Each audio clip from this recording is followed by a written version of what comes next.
हिंदुस्तान की तारीख हमेशा से खास रही है और ख्वातीन ने हमेशा मुआशरे में, खास तौर पर हिंदी सिनेमा में अहम किरदार अदा किया है। शुरुआती दौर में सिनेमा में एक वक्त था जब ख्वातीन का फिल्मों में काम करना या ख्वातीन को पर्दे पर देखना अच्छा नहीं समझा जाता था और फिल्मों में सिर्फ मर्द ही ख्वातीन का किरदार अदा करते थे। आदाब, मैं हूं आपके साथ आमना फारूक और आप देख रहे हैं आवाज़ दी वॉइस। हमारी हौसला अफजाई के लिए हमारे चैनल को सब्सक्राइब करना ना भूलें। ताहम आज का सिनेमा अदाकारा के बगैर नामुकम्मल है।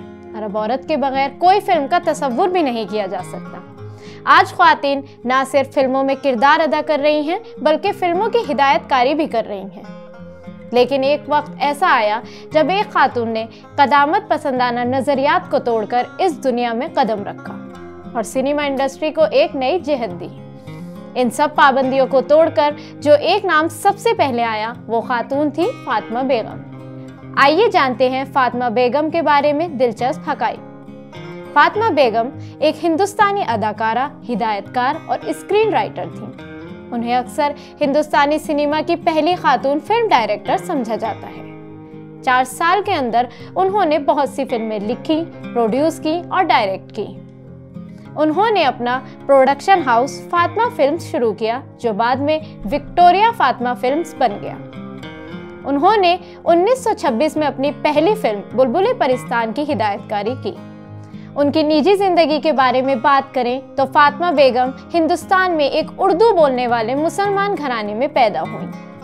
फातिमा बेगम की शादी मुबैयना तौर पर सचिन रियासत के नवाब सैयद इब्राहिम मोहम्मद याकूत खान से हुई थी। ताहम इस बात का कोई रिकॉर्ड नहीं है कि नवाब और फातिमा के दरमियान शादी या मुआहदा हुआ था या नवाब ने अपने बच्चों में से किसी को अपना तस्लीम किया हो।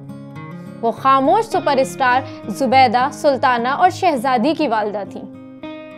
अब बात करते हैं उनके करियर की। उन्होंने अपने करियर का आगाज उर्दू स्टेज से किया। बाद में वो फिल्मों में चली गईं और अर्दशीर ईरानी की खामोश फिल्म वीर अभिमन्यु में डेब्यू किया। वो एक बहुत बड़ी खातून सुपरस्टार बन गई।